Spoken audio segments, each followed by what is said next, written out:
Human life. A new life is unfolding.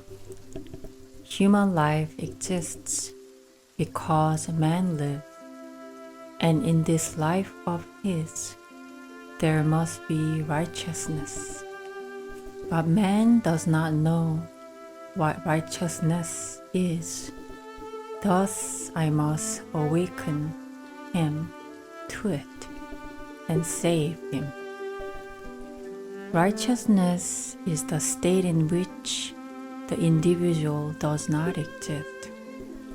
One's individuality is one's attachment, a thing which was created because one's self exists.